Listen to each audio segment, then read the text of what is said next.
are, darling, 4 weddings. Here are Rocky 4, 5, 6. Excuse me, I bought this video from you last Saturday. So? Well, I can't understand a word. Train spotting? Not surprised. All talking in Scotch, ain't they? No, I mean, it's the sound. Yeah. It's hopeless. It's absolutely hopeless. Yeah, no trains in it either. I suppose that's my fault as well. Here you are, darling, $4.99. Well, the picture's rubbish as well. Well, that's your tracking, mate. It's all right on my other videos. Tracking's touchy. Be careful. Most pirate videos are unwatchable, and there's no comeback. Got a receipt, eh? Got a receipt? Look, you said last week. Said's no good, mate. Oral contract. Not worth the paper it's printed on. Yeah, darling, 4 weddings. Train spotting. As advertised on Crime Stoppers. Pirate videos, daylight robbery.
What's happening?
Was that a battle or what? I mean, really?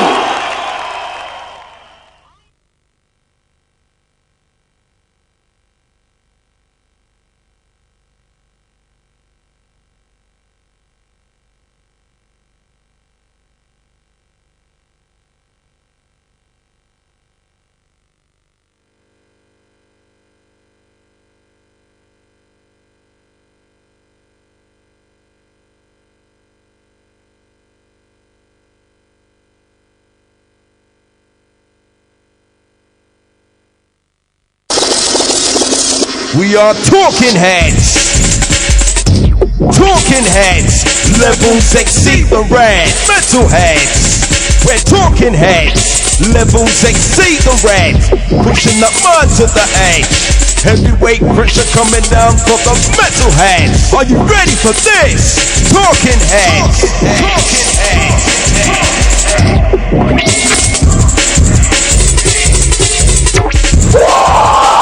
It's just my label, you know, Metalheadz is my label and I've been running it. I started with Doc Scott many years ago, 001. And it was just prototype label, which I guess it still is in that sense. I mean, he is a figurehead, you know. We have a few in the scene that are like really important key figures, and you know, there's Goldie and there's Grooverider and Frosty, all these people that really hold up the whole thing and make it solid. Metalheadz has been there since like the big explosion, you know what I mean? It was all the elements in Metalheadz, all the artists have been there since like day dot. Goldie, with what he did with Metalheadz, really did take the scene and the whole drum and bass thing to another level. For me, Metalheadz sort of, it brought a lot of people together, and within those sort of ranks, everyone sort of set the basic standards of how the music is today.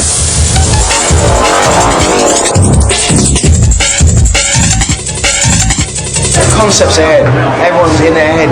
It's just saying their heads, must keep their heads and just go forward. It's not saying that Metalheadz is a label, it's the most prestigious whatever. We don't blow any horns, man. It's about a lot of people that have been creative, that have been together and making it work. They've done a wicked job. If you look at the back catalogue, I mean, there's very few labels that have got a back catalogue as rich as the Metalheadz back catalogue, you know.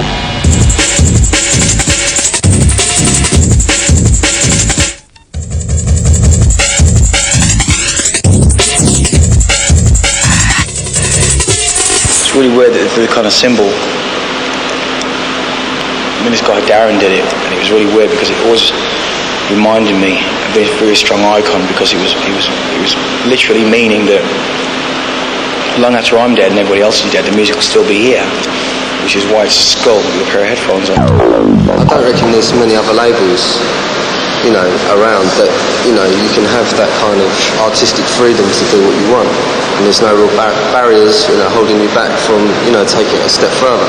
That's what Metalheadz is about. There's so many different people involved within it, like from so many different backgrounds. We're not all coming from a jazz background, we're not all coming from a rock background, you know, it's all different. The thing about Metalheadz, when that came along, it came at a time when there was beginning to be a little bit more of a segregation in British clubland somehow. I don't know what happened, but you know, Rave came along and it kind of made things either sort of white or black somehow, you know what I mean? And so when I went to Speed and certain breakbeat clubs in the early days, it was the first time for some time that I was going to clubs where I was getting this mixture again, and that really meant a lot to me. Well, the Blue Note, of course, used to be the bass clef. People were getting sick of the West End policies and all that business, and the fact that you couldn't really find a good small club in London to play intense music. So in a way, the timing was brilliant, and you know, they set the place up, and it was a huge success. Obviously, it was there that Metalheadz really kind of kicked off.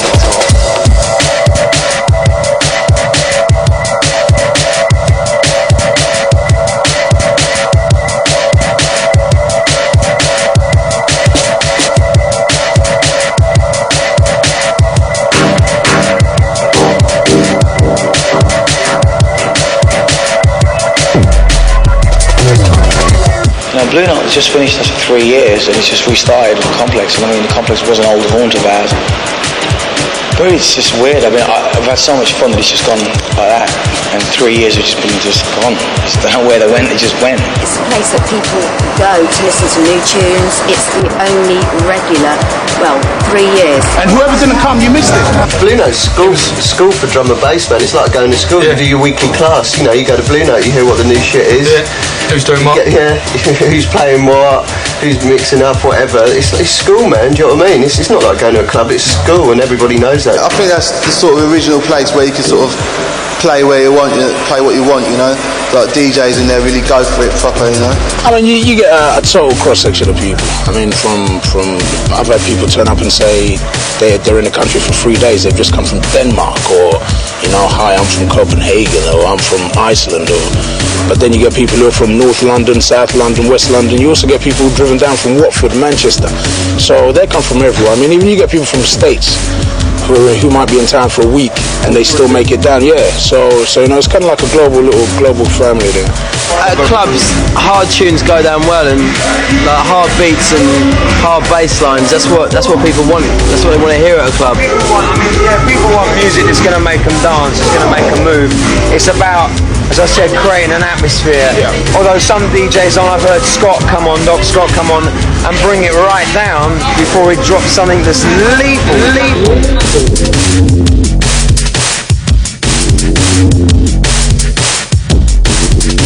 I'll never forget when Grooverider plays and he tears down the whole place all the time.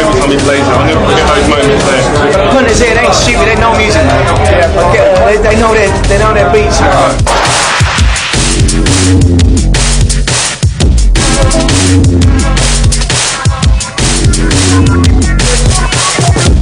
As a DJ, you'll have certain things, and you'll be playing certain tunes, and you'll think in different places. You're thinking, right, that these guys aren't ready for this one yet. But in Blue Note, they're always ready, and you're just dropping the new shit there, definitely. When you're in the club, you know, you're all in there. I mean, everyone can hear what tunes are being dropped, and like, you know, if anyone's coming with any new styles, you know, everyone's going to hear it. You know, so it's like the place to be, really. If you're going to hear a new style of beat, you're going to hear it there first, I reckon, more than anywhere else, because people are more inclined to experiment with their music down there rather than anywhere else.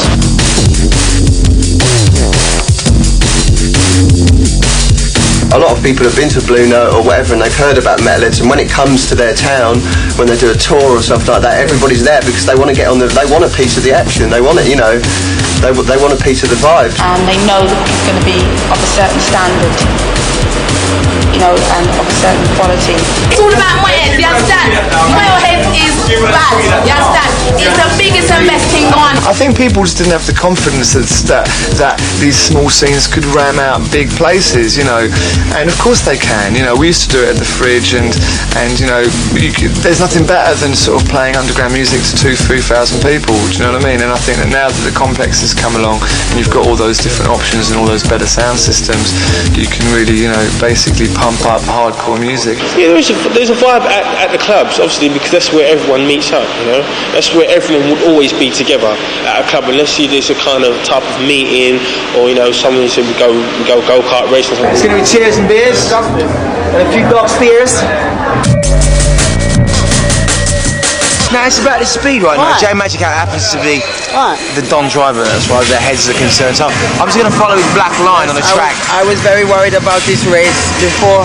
I've got no gold, if you notice. Took away my weight. I lost about £1 pound in weight now, so that should make my advantage a little bit better.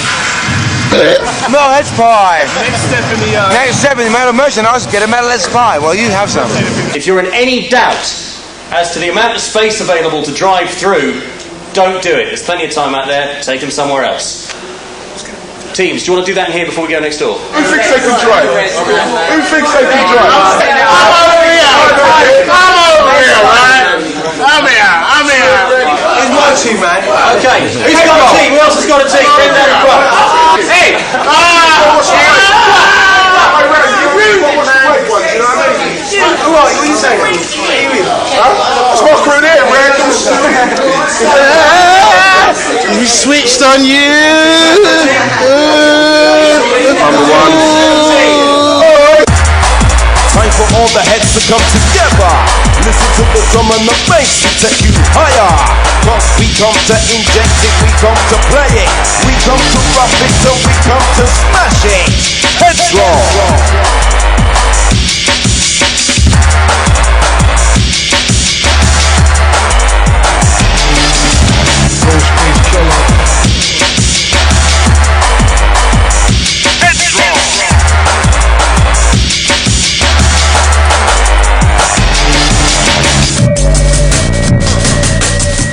Ten years ago I was at work like everybody else, I suppose, and one day came Acid House.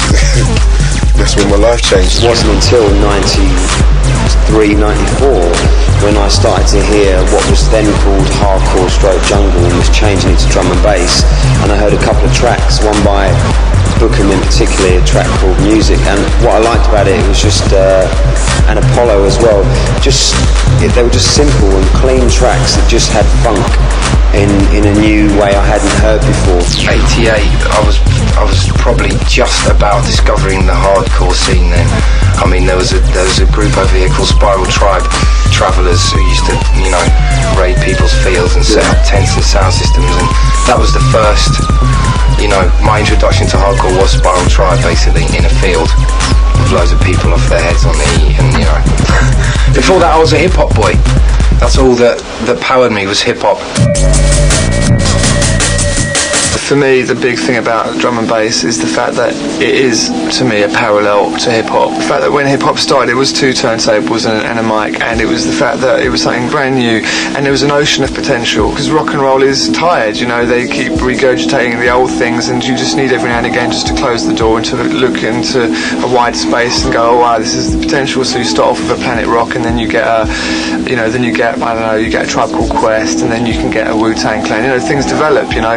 And with drum and bass, to me it's the same thing. It's early days really, we're just 5 or 6 years into it. First originally they used to call it like bonehead music. When I used to work at City Sounds, they used to call me Ray Bonehead because it was so intense. And then it came up with like break hardcore. No, it started off as hardcore, and then after hardcore we started calling it jungle, and jungle stayed with the scene for a long time. And then it went into like, you know, dark, do you know what I mean? And then it kind of went into jump up and drum and bass, and now the new term for it is jungle stroke drum and bass. I would say it's a music to express the times we're living in right now. I think it's just music of today, but it can be listened, you know, any time. It's like when Goldie called his album Timeless. It's kind of summed it up really, hasn't it, in one word. Anytime, doesn't matter. I mean, we still listen to 70s music now. I mean, I see dance music, the whole scene, as a train journey back from the 70s and 80s. There's this one journey, and there's trains going down these tracks, and every couple of years it stops, and it's all one music. It's all back from funk, from jazz, going to electro, going to hip hop, going to disco music, going to house music, going to rave music, and every now and again one of these music springs off and creates a little scene, and some of them grow massive and others stay small and have their small followers. So of course drum and bass is at the front of that train at the moment.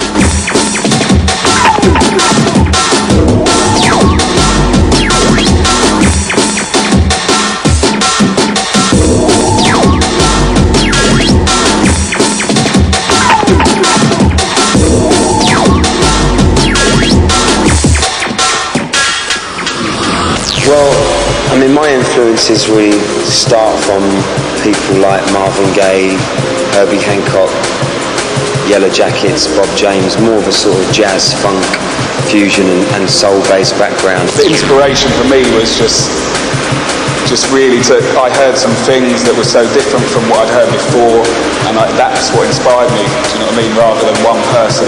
My dad used to listen to a studio on reggae, his sisters grew up listening to soul, a lot of rare groove.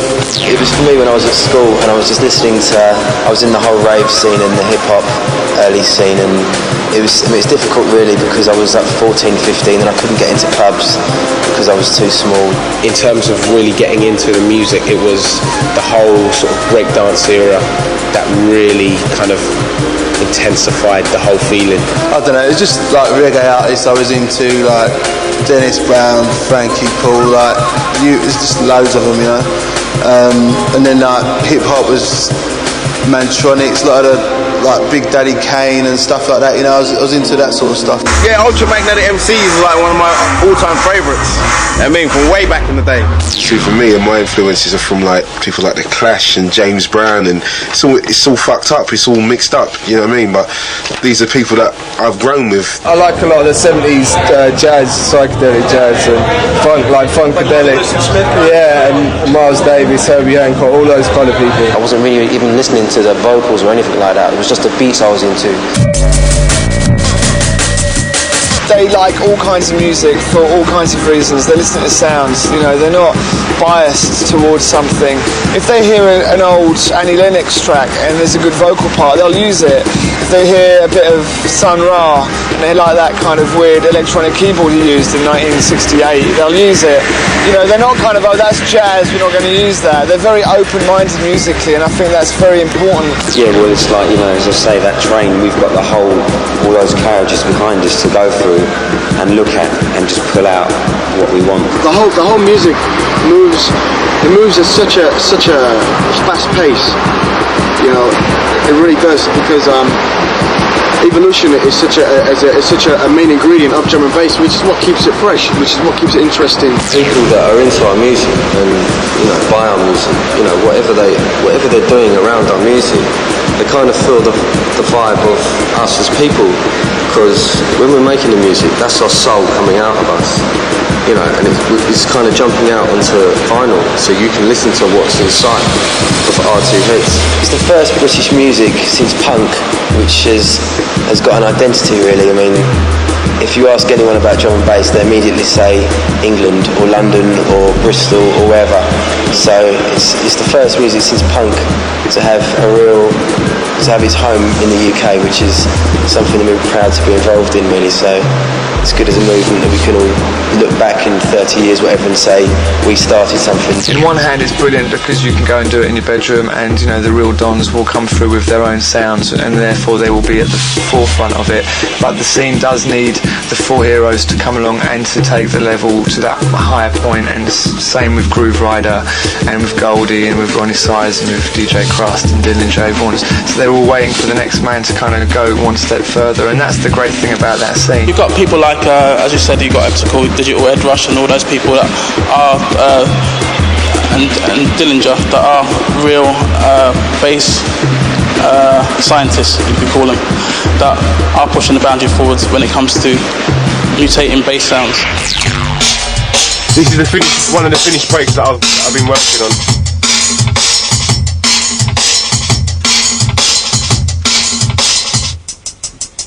He's out there on his own, man. He's got his own sounds, constant inspiration, and the thing, he never likes any of his tunes. You ask anybody and they're like, I can't understand it, because he never likes any of his records. I find when I do a track, maybe I don't never put all my all into a track. I don't think I've ever done that yet. What I do, I might get like the breaks done and certain parts of the track that I really like done, and then I just fill up the rest of the track with sounds that's similar to what I want. You can hear a Dillinger tune within the first 4 bars. You're like, that's Carl. You just know. Is it the bass? I mean, it's his beats. Before his bass even drops, you know it's Carl.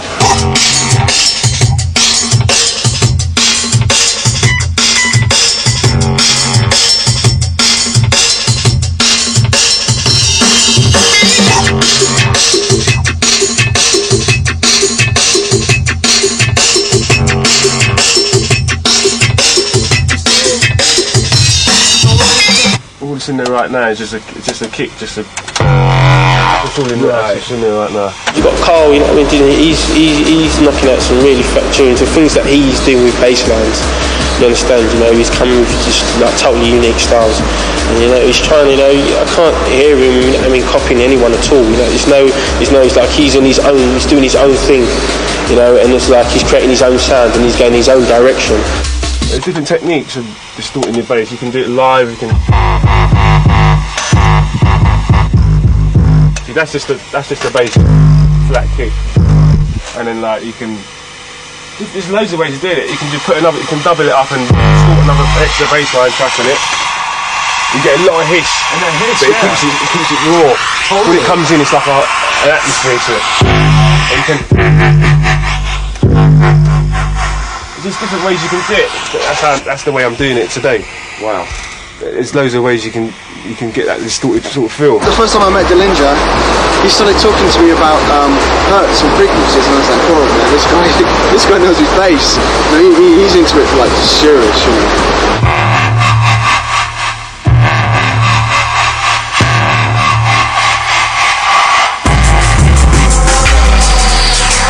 Carl's the worst one. He's got tannoys, but his tannoys go lower than my ones, and several council letters. My biggest influence is Dillinger, really. Dillinger's very powerful artist, very quiet but very powerful artist. He's a bit of a demon, man. Carl really could take any dance floor apart, and has done for many, many years, because Carl's that kind of guy. And the breaks are all together at the moment, but.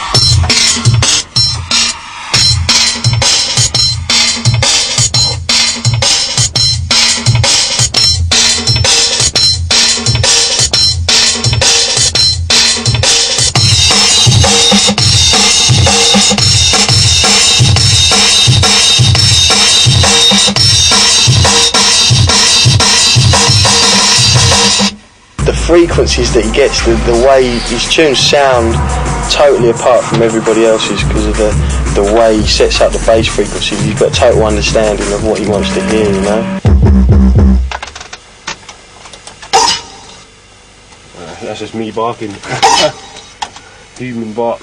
Sometimes I get sample CDs, now and then, but if I can do it myself, I just get the mic out, I just make a noise with my mouth, I twist it up in the sample or whatever, and it just sounds like an effect. I need to get sessioners in to play what I want them to play, because sometimes you can't always find a sample in a certain key. I mean, you can stretch, and at the end of the day you're losing quality, you can never find exactly what you want. Whereas now I'm working on my album, I'm actually getting people in, telling them what I want to play, and just locking it all in tight. Just resampling it with different drops.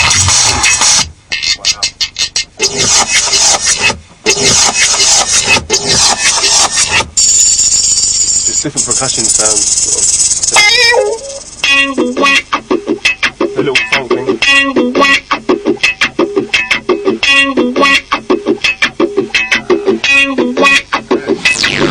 I want everybody to make good records, so I can have more records to play. Blasphemy is going on! Blasphemy! There's some wiggins going on out there. I don't like it, you know. I'm gonna go and look for my mate, the Devil's Advocate. Where are you? Where are you? Boys! Go on, son! I'm a panel beater! A quick panel beater! Grooverider, the champion. Reigning champion. Reigning champion. Reigning. I'm a panel beater! A quick bit panel beater! Goldie's rose because you ain't with his shit today. Reigning champion. No reigning champion! Look like you, Bang! Get it bust up! There's no losers in this game, you know. There's no winners and losers. Tear it out. Right? Yeah, man. Let's do this, man. Rubbish!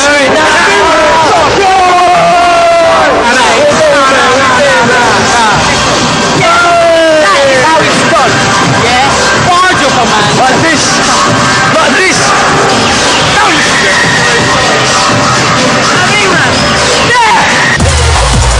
Just for you heads, we're abstracting it.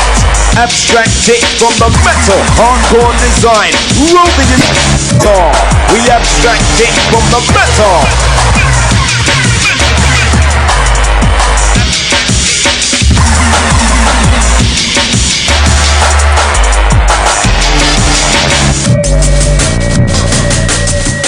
It's literally like surfing, like hopping on a wave. It just takes you away, and it's almost like you get into a state where you can't do any wrong. Whether you feel happy, sad, or you feel aggressive, or you feel whatever, it's the communication of feeling in music.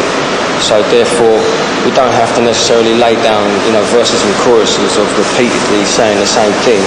We can sort of make the listener use their imagination more.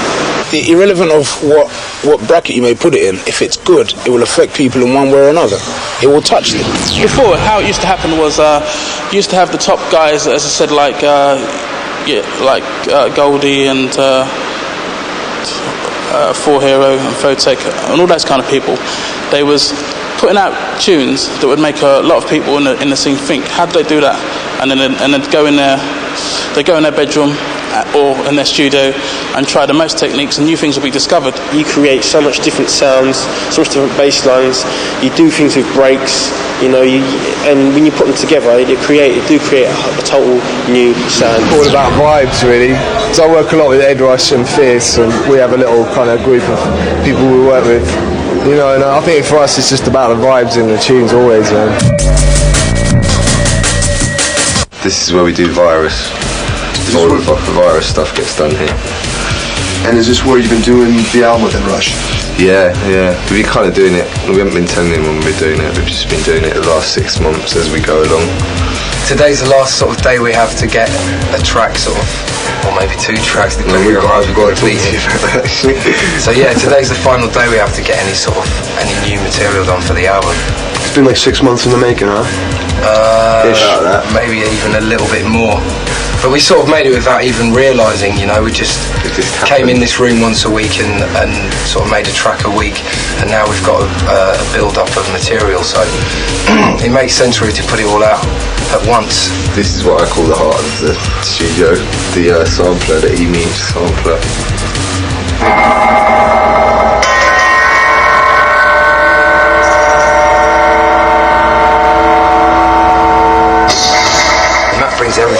that's the texture man. He knows, you know, he knows about layering the tunes and getting maybe more of a deep texture out of it, more of a wider soundscape, if you like.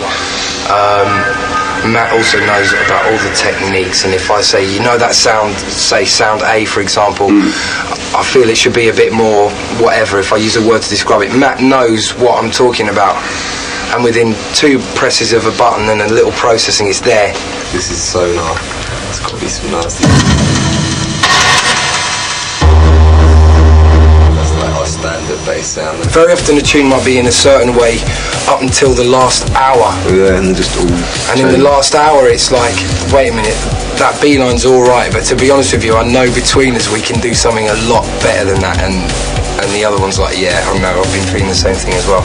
So very often it's even, you know, even in the last half an hour of making the tune, that can shape the whole thing. You know, optical, I was into the way that each one's experiment, because it'll always be, I mean, optical is one of the, true engineers of music, generally. General music has been involved in a lot of different things. He's good that he focused on drum and bass as his forte.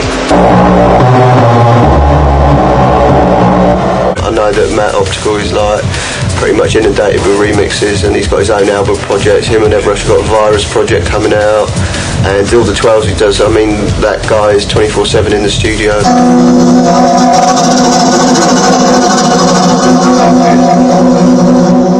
That kind of thing is pretty cool. Nice bowing speed or whatever, so you can get vibrato and strings and He's always looking to just push it forward and just move it into the next dimension, put it through another little effects unit and put it back into the sampler and twist it up again. That's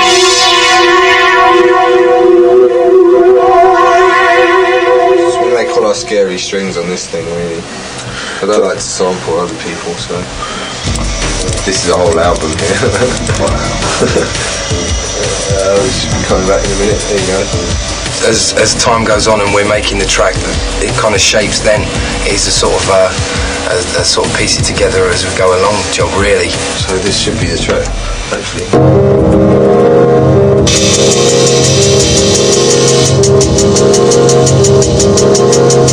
It's all about a let-off, you know.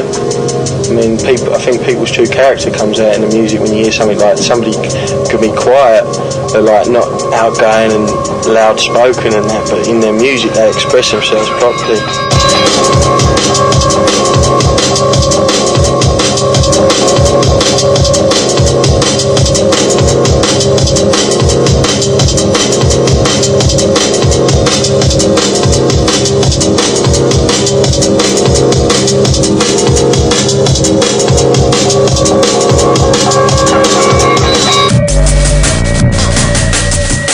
For the artist to be able to make a record tomorrow or tonight, play it out on Slate tomorrow and have it on the streets a week later, that's really important.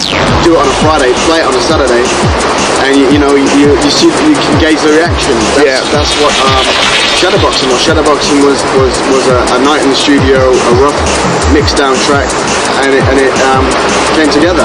You make the tune and you cut it on dub and you go out that weekend and you just get instant response.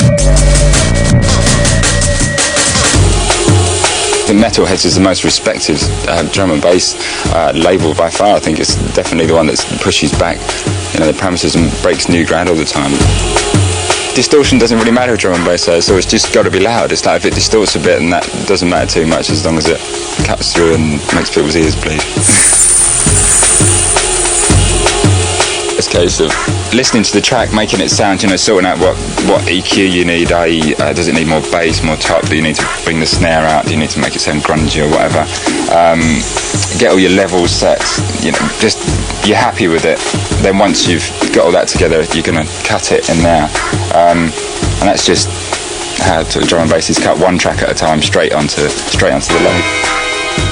You know, they'll push all the machinery to make it distort and to make it sound this grungy sound, and so I suppose that is using it in the wrong way, because it's like digital and it's supposed to be exact and pure and this, that and the other, and that's why digits were invented, I suppose, to make it more exact, and they're sort of misusing it, I guess, to make this effect. Dillinger. Probably my toughest client, because when he comes in, it's like literally I have to cut something 3 times because you're pushing the lathe so much, something always goes wrong over, and it's literally like I'm sitting here thinking the lathe's going to blow up, and then you're talking like between around £10,000 to get it fixed. I mean, the head blows, and Dillinger just pushes and pushes and pushes. He's like one of the most level conscious drum and bass artists, and it's all very distorted and in your face, and it's tough to cut, but it's worth it. You know, everyone comes in and says to me, you know, when the Dillinger track comes on, you really know about it. It sort of slaps you in the face. At the end of the day, you've got to make music that the DJ wants to play. So I think that is the most important thing, that you've got tunes that are accessible to a dance floor and that have got life and have got an atmosphere, and that are tunes that people want to hear, really. Lemon D and Dillinger, you know what I mean, they're wicked producers. Now as they've got a bit older, now they're going to start to DJ, you'll see a different type of vibes. Over the last, say, 3 or 4 years, I haven't seen any DJ come into a division, I call it the Premier League, right? In the Premier League, you've got Grooverider, Fabio, Doc Scott, Randall, Andy C, DJ Hype, and all the well-known names, yeah? The last 4 years, I haven't seen nobody break into them. It's like it's closed off kind of thing. The last guy that did get into there was Andy C. Yeah? And he got in there via his tune, Long Dark Tunnel, blew up, massive. A long time ago, they termed everyone wants to be a DJ, everyone wants to be an MC. There was even, you know, tracks coming out with those lyrics in them. And that is the case today, you know. A lot of people, they've got an interest in it, and they feel that they want to express that through either MCing or DJing. Just listen, being versatile is my aim on my mission. In the drum and bass scene, you got to be original. I'm busting my sounds and playing with different methods. You better run for cover when I'm blasting through the speakers. The thing with DJing is just knowing the crowd. I mean, it might take you 20 minutes to get your feet with the crowd. You drop a few different styles, see what they're bouncing off more, and then you can head more in that direction. It's got to be a must, rough and rugged, no confusion. It's got to be a must, rough and rugged. Yeah. You got your records, you hunt for your tunes, you know, and then you put them together. You go out and you play it, you put the tunes together, and if that's the sound you like, that's what you will play. And if the crowd happens to like that, and you know, then it's all good for them at the end of the day. But the way I look at it, it's nice to put 2 fat tunes together. You know, if you can put 2 fat tunes together and create a really fat mix, you know, you really make a big impression on the crowd. You definitely will. It's about playing music to me. I don't care who's in the audience. To get what I'm saying, it's just the fact that there's an audience is enough for me. It doesn't matter who it is. To get what I'm saying. So from there, I try to do the best that I can to make them kind of move. You know, and it's a buzz for me to do that. So I'm not looking at the faces, I'm looking at the feet. You know what I'm saying? It's one of those situations, so that's how it works. It's like football, it's like tennis. Some days you have a good day and some days you have a bad day, but I think a good DJ is someone who can be consistent, and no matter what they're going through or what turmoil's in their head at that time, they can switch off and just concentrate on the crowd and entertain them. When you go in the rave and you see how it is, you just feel from there really, rather than say, I'm going to play that, I'm going to play that. When I was younger and DJing in my bedroom, I always imagined being in like the scenario of a club atmosphere where you got the crowd out there, and whatever you play, you can take them on whatever like journey they need to go on. And it's an unbelievable feeling when you catch the right vibe and everything's clicking, and it's like autopilot. You don't need to think about it. You look in your box and it's like that record, this mix, that, you know, it all clicks together. What is it all about? It's all about the drums and the bass. It's all about the platinum breaks. Listen to the drum and bass sound, we demonstrate. It's kind of a subconscious thing. You don't consciously know what you're going to play or where you're going to play it, but you just feel the vibe and you try not to make like really conscious changes, you know what I mean? Try and keep it flowing with the same vibe. Some things are planned, but you know, 50-50, man. Sometimes something comes into your head and you just, say on the mind. It's from the crowd and from the DJ spinning, and I mean, you pick up some certain things and you just, It all just depends, like the mood you're in and what's going on, and it depends. It's a lot of feeling. That's what it's all about, just a feeling. That's what the DJ's all about. It's about working with the crowd. You feel what they want and you go with them. I mean, at the end of the day, I think in any like style of music, if you get a set of DJs, they're they're gonna have friendly competition. If they don't, the music's gonna die. There has to be friendly competition to take the public every week to that cutting edge. You know, because they have to be at that cutting edge within themselves. You know what I mean? Because if Groove slips for a week, someone's gonna cut him. You know what I mean? If Scotty slips for a week, someone's gonna cut him. So they all got to be on point. It's the bumping sound, of course, to break that body down. Metalheadz Massive, are you ready for this? Head simply breakbeat specialist. So send and start taking over, so check it.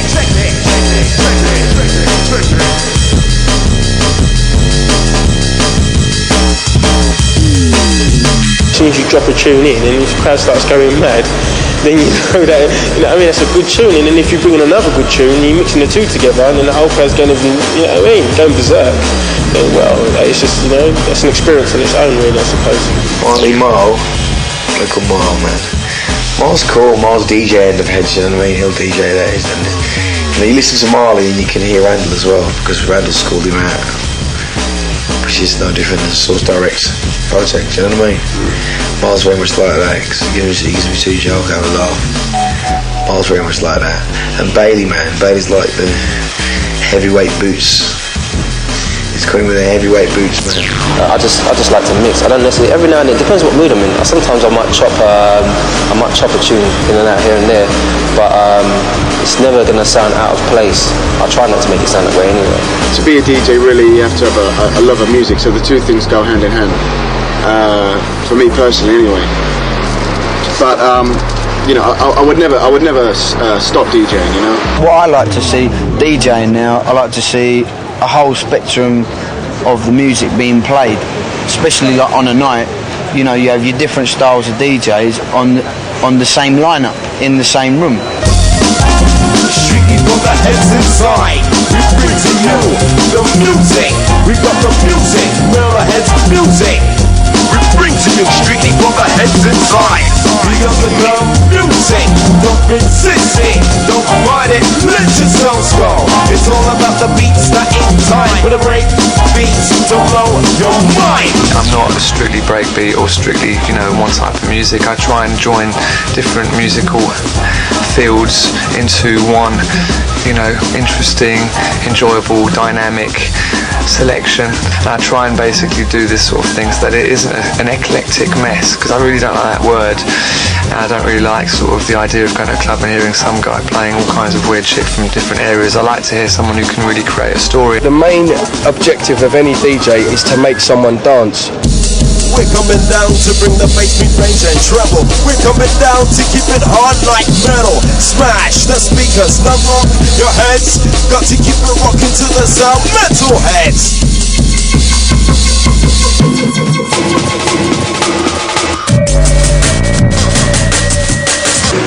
Fat boys win. Keep eating big breakfasts and get ready for it. Because we'll implode. We'll fucking implode when we hit the corner, you know. Very, very hot, very bumpy. Not too good for the big guys, but we're managing.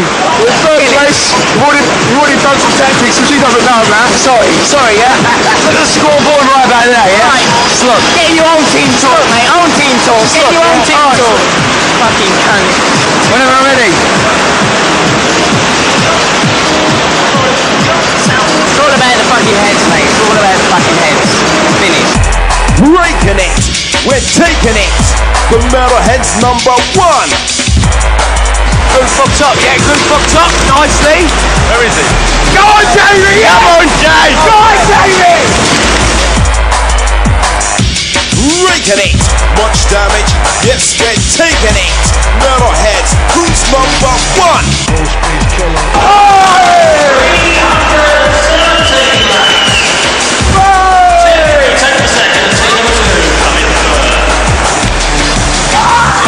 Seconds.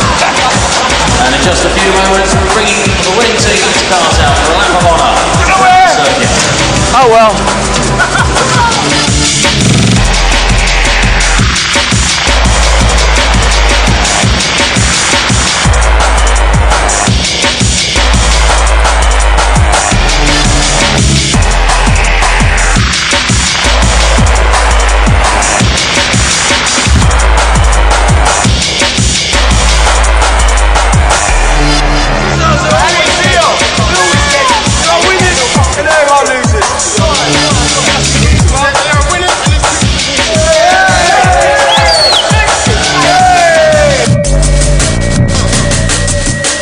him and Diesel will always be like the son of Carl, he's the son of Dillinger, because he's more of like a funky Dillinger in a sense, because he has a lighter side to him, but he's very Carl orientated in terms of the way he programs.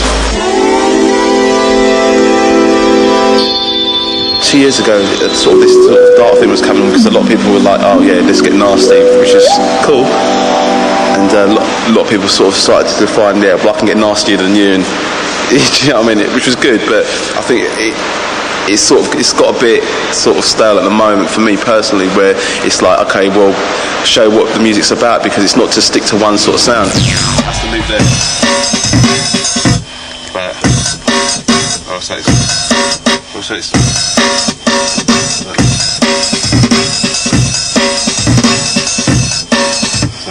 when I bring it back, it's like, personally I like it slower because you can get a lot more in, whereas now it's more faster but it's more minimalistic because you can't fit music within that boundary. They've taken it to the limit where you can put, you know, sounds at 175 but you can't put music to 175. So that's where I'm stuck at this sort of thing now, and I think they're going to find, well, if we go back a few BPMs or we just stick to what we're doing, and another sort of set of producers break away and do stuff a little bit slower.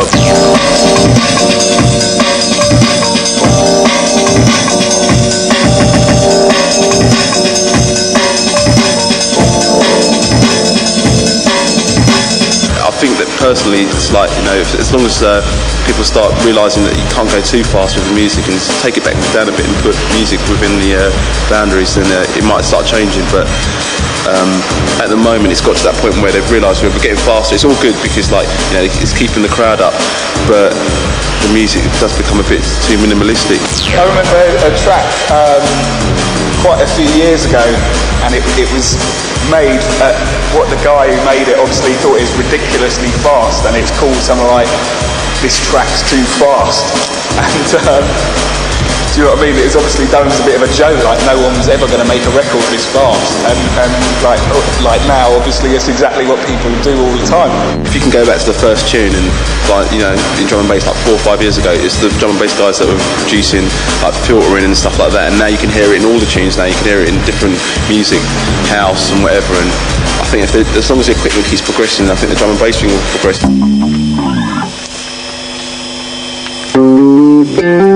But there's like, I mean, I've got like about 30 different versions, so I'll keep drawing them in. So it all sounds organic instead of like a loop, do you know what I mean? Totally. I just use it as a template for now. Yeah. Once I get them all in, and I'll just change them around with different ones. Nowadays it's progressed so much where you do need like the equipment and the technology, but back then you just needed a simple setup like for $1,000 or something. It's simple, it's just basically a sampler, yeah? You go into, I'll show you my sampler. Basically it's like you go, it's the same process, it's just you've got this hands-on. Instead of like sitting there and doing it there, it's like you just tweak it there. The technology involved in music making now gives you so much freedom. It gives you too much freedom, actually. It's easy once you know how. You know, if you can know to use the equipment and everything, then you can find it. Do you understand? If you're someone that just wants to get that sound straight away, you don't know what to do, you're going to go and buy the equipment, you're lost. I'm able to record my horns just into the hard disk, and then they come up on the screen. I can move them around. I can take bits out. You can never do that on a 24 track. So it's just like a tone. I could go to a tone, yeah, but these are all the same tones, really. It's just that someone's pre-programmed them and made shit out of it, you know. You change the waveform. The octave. Sometimes it can eat you. It can eat you up if you haven't got a social life. You've got to break away from it, and you've got to do other things apart from being in the studio, because it can like crank you up. We've made friends with our machines. That's kind of what we've had to do you know what I mean? Because we haven't seen anybody. It's like, yeah, you know, the machines are your friends. Anyone can go into a studio and start, you know, twiddling a load of knobs, but if it doesn't sound right on the mix down, it'll sound sort of shit out on the club, you know what I mean? It's a hard job, it can actually crack you up.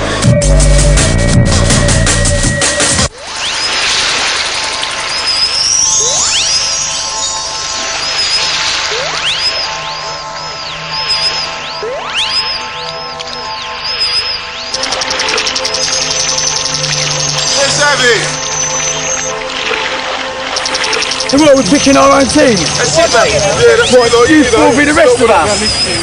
You four be the rest of us. I missed that. Right, West Moorlets versus DC. I left this fella here.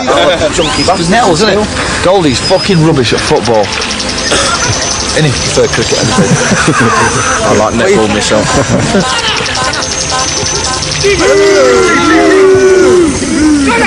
Arsenal's loose dining.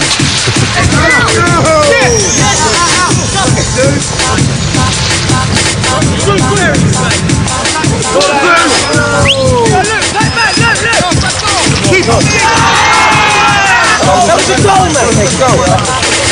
What was it? Goal. It was a fucking wicked goal. Great goal. No, it was a great goal. It was a great goal. Great goal. Trenton Shilton.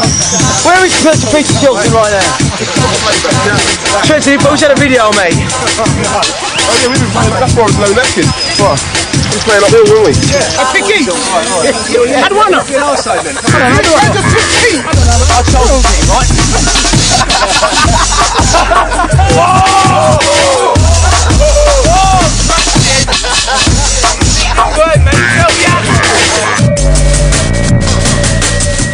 I've been working in record stores since I was 17, and I used to work in an half price, and basically around that time, that was when techno and that was just starting to sort of come through, so I was like literally picking it up straight off the shelf. We started to promote sort of small series of underground illegal raves in our area where we come from. We'd have like 300 people come down, and it would just be a hardcore kind of drug-induced warehouse vibe of party.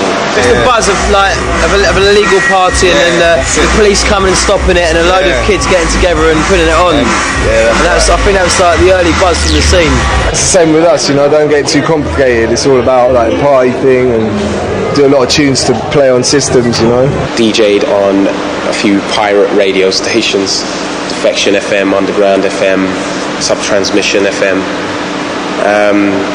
From the radio stations, build up a reputation, or a relationship I should say, with Kemistry and Storm, who basically introduced me to the whole Metalheadz fraternity. I just always knew I was going to be a musician. My father told me to do something else, but it didn't really work. I mean, there's not many labels that can't put anything out for 4 months and 5 months and still be fucking out there, because that's just what we do. What do? Just be like, every week, keep going until it's saturated, until it's fucked. You can't do that, man. And if it's not happening on the label, it's happening in the club. It's happening in the club, it's happening on the label. You know, you can go through and never realise that there's a whole different world beneath the surface, man, like the underground thing. A mate of mine played me a few records and I was like, what the fuck's this, man? I haven't fucking heard this on the radio, you know what I mean? It has gone mainstream, but it seems like, and when I say mainstream, I mean like a lot of adverts, just a lot of television adverts, a lot of just background music behind presenters on TV shows. It's got all drum and bass rhythms, but for some reason or not, they don't seem to be produced by the real people in drum and bass. They're just the same old TV producers that get sample CDs and just emulating what the drum and bass people do. You can switch on your TV and listen to some advert and it's bare breakbeats on it. Do you know what I mean? So that just shows you how much we've had an effect on the whole scene and society. Because 10 years ago, they would have said, what are you talking about, speeded breaks? You know what I mean? They didn't want to know. Even semi-consciously, you're listening to the music, semi-consciously even. So like you say, in an advert, a break thing, Sky Sports or whatever, you know, you are hearing the music and people aren't even realising that. Well, it's difficult to say what mainstream really is. If we look at the hip-hop scene, you know, we got the hardest tunes selling the most, and you know, but what is mainstream and what isn't? It's whoever wants to listen to it and whoever wants to buy it. We've had a lot of artists and producers that have actually signed to majors and have actually released singles with the intention of going towards the charts or being commercially orientated in that way. You go to a major label if guys sitting there chatting a load of crap, then I'm not interested. You know, if he's got something to say, he's genuine and he's understanding where we're coming from, then we're interested. I don't think it is mainstream. I mean, fundamentally it's just good. If we got drum and bass tracks on top of the pops, then people would view that as being that's mainstream, it's pop, what they're doing and things like that. really is, when you make music, ultimately you make it for yourself, but it's nice to play it to people, man, and hear what they think and get reactions, and you know, I like that. So as far as I'm concerned, I want as many people as possible to hear my music.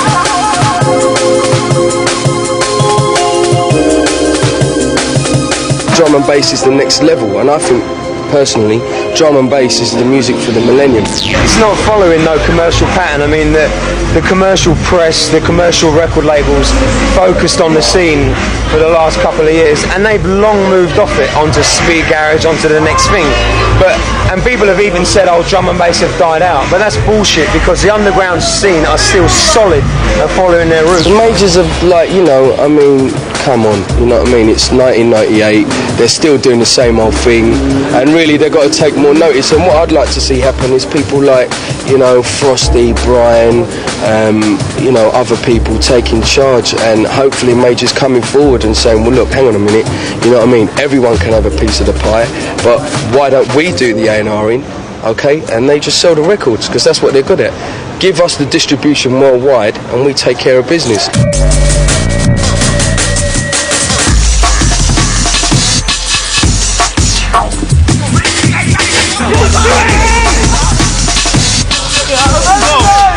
Right in the old cream crackers.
Once again, another sparkling day at the Headz camp. It always starts in rain, but as you can see, it always finishes in bright sunshine. 7-1, Goldie at Headzville. 7-1, good day. We've got shows on Kiss, Radio 1, so you know, 10 years from now, hopefully it would have taken over the whole planet. Just locked on, it's Radio 1, it's Grooverider in the chair till the hour of 4. Music policy, drum and bass strictly. As I say, in 15 minutes or so we go into the mix from Creamfields. Musicology, Radio 1 is where you hear it first, remember that.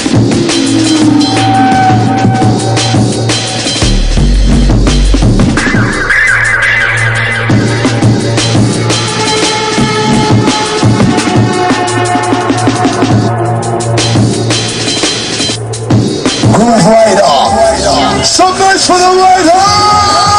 What it is, like, we just try to stay on top of music. Do you know what I'm saying? Like, we just always on the lookout for new things. You know, you can't get stuck in the same thing for so many years without changing. Do you know what I'm saying? And we're like, you know, we'd like to change. You know, it's progression for us, you know, and that's how we work, and that's how I work. They're my rules. You know, always be on the lookout, never be negative to anything that's new. You know, and that's the way you learn. Send that one out to Die Sub, also to Crust. And not forgetting your hand poncho, Ronnie Size. I don't have a plan or anything, you know, it's just whatever hits me at the time. Because music's a heart thing, it's not a head thing. DJing is really easy, okay? I mean, anyone can do it, you know, anyone can play a couple of records, do you know what I mean? But, at the end of the day, you've got your dons, you've got your real heavyweights, you've got your maestros, you've got your leaders, and to me, if you ask me who the two best DJs in breakbeat, drum and bass are, the two guys who I'd run a long way to go and listen to, it would be Grooverider or Crust.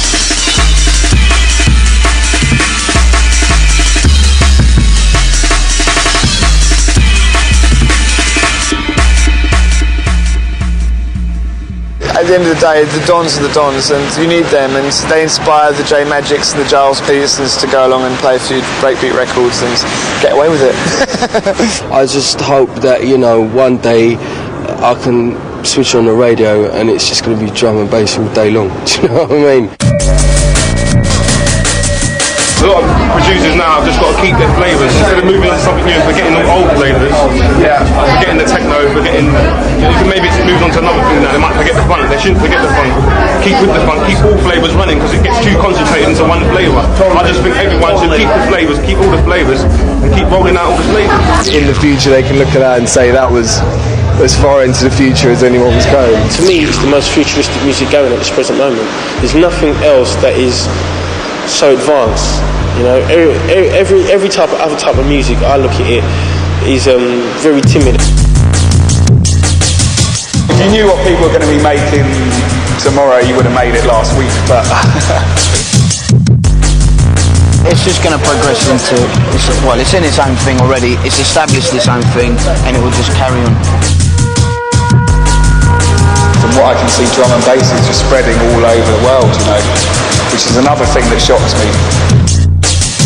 A lot of the artists are moving on to setting up other records or signing to bigger labels, but they keep putting out their underground tracks through a label like Metalheadz, and that's so important for the music to be alive. Basically, all the overground people, they always look to the underground to see what's new, and they grab hold of that and make it overground. So if we can establish a real underground drum and bass network in the States, then it's going to cross over. It just might take 10 years. The times that they're going through now is the reward for all the times they went through then. Do you know what I mean? When they were putting in like 3-4 gigs a night, when guys were travelling like, yo, this part of London, that north of England, down here, over there, yo, them, so they put in the work. They put in the work, so at the end of the day, they're just reaping the rewards of what they've created for themselves, really.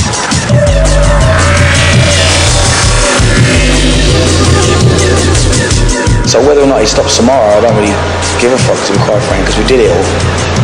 I kind of did it all. I wasn't really supposed to get out of Warsaw, was I? Let's face it. I wasn't supposed to get further than the bottom of Lou Joseph Children's Home, Drive. But I got out of there. So anything, I don't really give a fuck what happens after tomorrow. Do you know what I mean? I could go home and die. And it doesn't really matter to me. What really matters is just that I'm not forgotten. And the music is obviously entombed, so to speak. It's already kind of scratched into the rocks. It already exists.